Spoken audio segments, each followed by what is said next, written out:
So on the last podcast, we were talking about authenticity that sort of went right into influence and people of influence. So let's talk about that because there is a distinction between influencers, which to me are content creators, versus people of influence, which might not have a huge amount of followers, but they actually do influence their community and their network. And you must deal with this a lot because being in the beauty industry, you are very reliant in a lot of ways to have influencers and people of influence try the product. I may have to lie on the couch to have this discussion, to be honest. It's a big conversation. There's an onus on making sure that you work with people who are the correct influence for you too. So if I think about us a little bit, and I'll get to your question now, like you very much are a woman of influence. So you have a lot of followers. You are very influential in the things that you say. You have varied topics that you talk about. I think people listen carefully. They watch your stories. So you are influential. You're also influential in business because you own an agency and you have an onus on giving people the correct direction and teaching them about business and about managing clients. And then there's the section of, which I work really closely on, is working with influencers. Mm-hmm. So, and okay, speak a bit about that. So when you're working with influencers, like you mean working with them to help them manage like the messaging and the process, or working with them, meaning like you work with them? I think with any business, social is a big part of the strategy. Yeah. And so you need to make sure that you're working with influencers who are correct and authentic to your business and to your brand. So when we work with influencers, we don't necessarily look at the numbers because that sometimes is a vanity metric, but we'll look at who they are engaging with, what kind of products they use. Are they makeup? Are they focused on skincare? Are they hair care? Are they lifestyle oriented? Are they consumer based? And then we'll look at what is the age group? Who are they resonating with? Are they short form? Are they long form? Are they doing YouTube? Are they doing Instagram? Are they TikTok focused? So you take into consideration this whole big amount of information and you put it in, into like one plan, and then you say, okay, who is the right influencer for your brand? Now, the influencers that we work with have to be the right partner and speak the right message, but they have to organically love the product because otherwise they're not influencing their influencers. Well, that goes back to authenticity, right? Because before we were talking they tie in so closely. Yeah. I mean, I did do my first Get Ready With Me beauty video when I was in Cabo, and I pieced it together and I was like, here's my daily routine. It's hard, by the way. Like, it's like influencers work hard. Like, anybody that says they don't, they have no idea. Like, they're on 24/7 creating content, and it's and it's funny that you say that because I've done a lot of influencer press trips where I've done like European, American, and I did a press trip about a few years ago, which was quite funny because I met the influencer. I won't name names, but I met her in the lounge and we were waiting and she had a little carry-on bag, and I said, oh my goodness, because I only carry a carry-on bag. I'm not that good when it comes to being a fashionista. Anyway. And I said to her, oh, you've got this little carry-on bag. You packed so smartly. And she said, no, actually, I have like 5 bags that I checked in. We were only going for 3 days. I said, well, I'm going to have to order a bigger car with a trailer to accommodate all of your luggage. But when I said to her, what is in the bag? Yeah. And she said to me, well, the truth is I have my tripod, I have my lights, I have my change of clothing, I have different bags, different looks. I have like everything because I'm creating content, right? So even though I'm on this press trip with you, I still have commitments and I still have other jobs and I still have to create content. And that content takes so long to create. And I didn't realize it until she asked me to film her crossing the street at one point. And she said, can you hold the camera here? Can you film me? I was like, oh, how difficult can this be? Let me just film the influencer crossing the street. Anyway, she literally made me do it like 25 times. Oh, yeah. And I was like, what? Like, I had no idea. She was like, the angle has to be right. The light has to be right. Yeah, it's a lot. Like, I find that you don't realize, like even like I would love to do, and I haven't done it, we will do it at some point, a day in the life. Well, I always forget, like, you know, we had an amazing meeting at the Ritz, right, last week. Wouldn't it have been great to have captured some content because it was such a good meeting? Exactly. But I'm like, I forgot. It was such a great meeting. I completely forgot.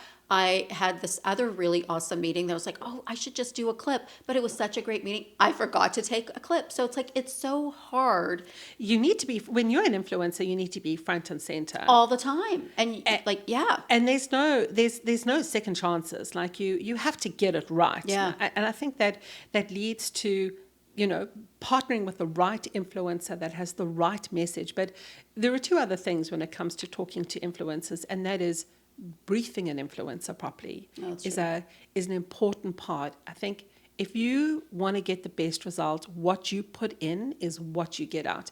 I use that saying a lot in life with everything, whether it's parenting or friends or anything. But if you brief that influencer correctly, then you'll get the content and there's no retake. So, for example, are they in the bathroom? Is it head and shoulders? Are you looking for hands in the picture? Yeah. Do you want the person to have nail polish? No nail polish. Do you want their hair to be up? Do you want their hair to be down? What do you want them to wear? How do you want them to speak to the product? What are the benefits? Is there content that goes like in the actual copy? Is it overlays? Is there music? You know, it's not difficult. It's difficult on the influencer side too, because they have this huge list of the things that they have to do and perform in 15 seconds. Totally. I'll take it on the client side. Like there's all these tools you could be using and I don't believe in any of them. So it's like, you know, there's all these tools where it's like a client will be like, I've got tool X and I can find like the 50 influencers that I want to work with. That's just Social media listening tools. Yeah, and right. I just don't believe that works.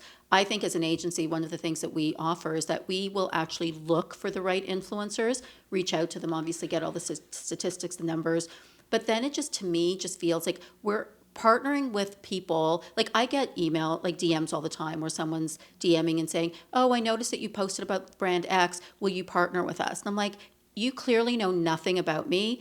And it's just like an automated AI thing that's just reaching out to me. I just think that it should be real people reaching out because they've like dug deep into the type of content and the type of person that they are, and that's how we choose our influencers that we want to partner with for, you know, a variety of our clients. I also think relationship makes a big part of that, but I do find sometimes that when you build a relationship with an influencer, like you've seen them grow from being a smaller influencer to a larger influencer, and then they are influenced because they have their talent and manage agency that manages them, for example. So you have a lot of influencers who start really small, they run their own businesses, they create their own content, and then they get signed up by a talent or a management agency. And then suddenly, you know, they become influenced by, you know, like sometimes they can be unauthentic to what they've been great at because it becomes a partnership all the time. Well, so they become influenced. Totally. But then on the flip side, you look at people of influence, which I actually believe the conversion for people of influence can be so high. And it's not about even having a huge amount of followers, although a lot of them do. But we just did a partnership in New York with one of our clients, Audex, Jean Piero, who is an architect. And we did it with Officine Gulo, which is like a very, very high-end kitchen brand. And I was like, who can we sort of align both brands with where it makes sense? Well, there's that show Selling the City with Eleonora Srugo, and I love that show actually. And I thought, wow, she just sold an $80 million condo in New York City.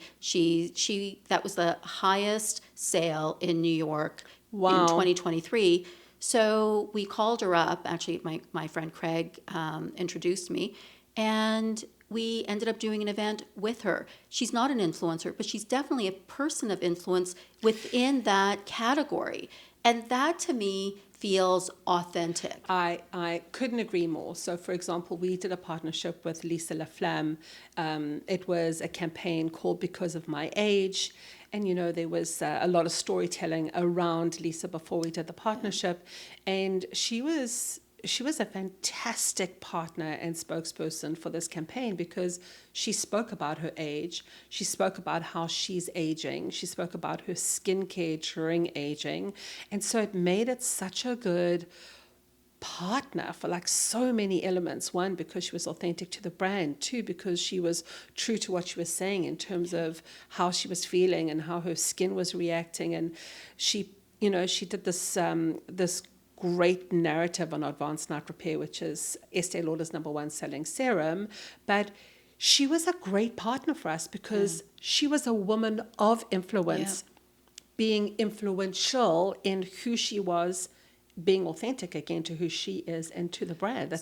I love Lisa, and it's such a good point. And there's the distinction right there. So I scroll through social media all the time. I love social media as a tool. And so I see influencers, and to me, it's about the content they're creating, and I guess also they become personalities. Right. Where someone like Lisa, I would buy what she's talking about because it's authentic. And she's real. She's real. That's exactly and she's it. funny actually as well.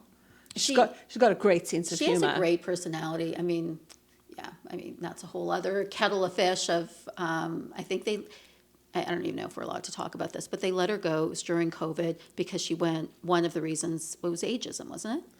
I don't know exactly what the reason was, and I didn't divulge on it too much, but I did think that she told real stories, Yeah.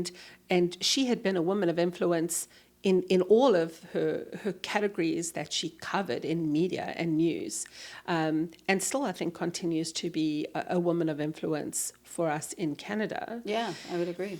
And I think there's an onus on all of us to be influential by saying and doing the right thing. And I think that we sometimes get lost a little bit in the process of the market of influencers and social media. Well, Eric said it. He's like, it really is, we have a responsibility.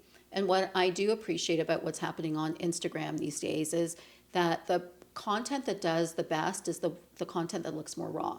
So you're seeing people post like, this is my month or this is my day, and it's snippets as opposed to things being overly filtered and overly done. And so I actually think that's performing better. And so if we can get to a place where it's more real, which is what Instagram was meant to be, it was Right. Insta, right? And so I feel like that's a better direction. So we're not selling falsehood, but we're actually, it's like shooting it. And I saw a girl do this the other day.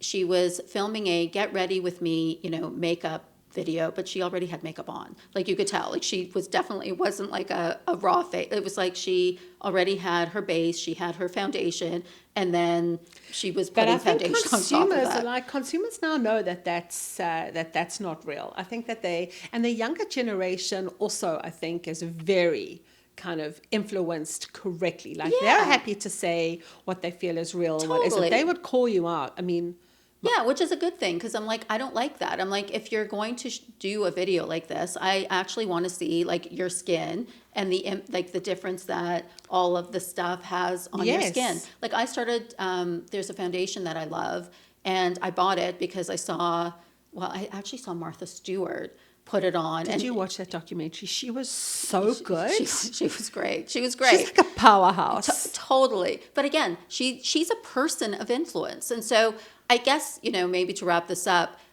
for our audience, there is a distinction because I find the word influencer sometimes when we're pitching on business, for example, it's sort of a dirty word because they're like, oh, I don't want anything to do with that. But the reality is you do want content on your social media feed, and partnering with influencers allows to create really beautiful content that is authentic. But then the other side is people of influence and making sure that we're working with them as well so that actually helps to convert. So I think there's room for both, but understanding the distinction I think is probably the key.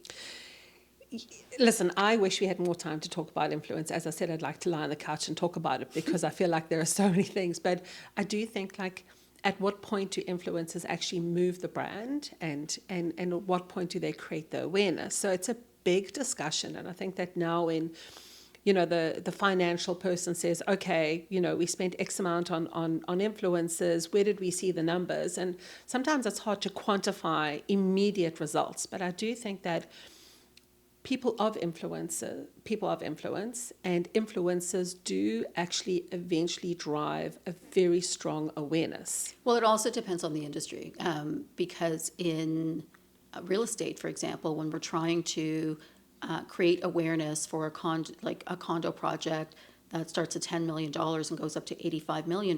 Wow. Influencers aren't going to, we wouldn't work with influencers, but the people of influence within that space are interior designers, are, like an Eleonora would be a person of influence because she just sold an $83 million condo in New York City. So it's looking for people of influence in that category that also have that network of people that would potentially want to live in a $10 million to $85 million condo that's exquisite.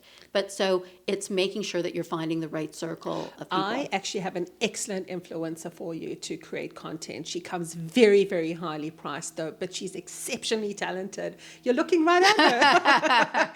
I'll do whatever it takes to create that content for the condo, no problem. I love it. Very expensive though, I have to say. And I have a huge amount of condo, of maybe And I have a huge amount of followers. Actually, no, I'm really kidding. I have like 0 followers, but I'm not so good. I'm not so sure how good I'd be for that. But this is a great topic. Actually, we should talk about this more. Yeah, we should do a part 2. Exactly.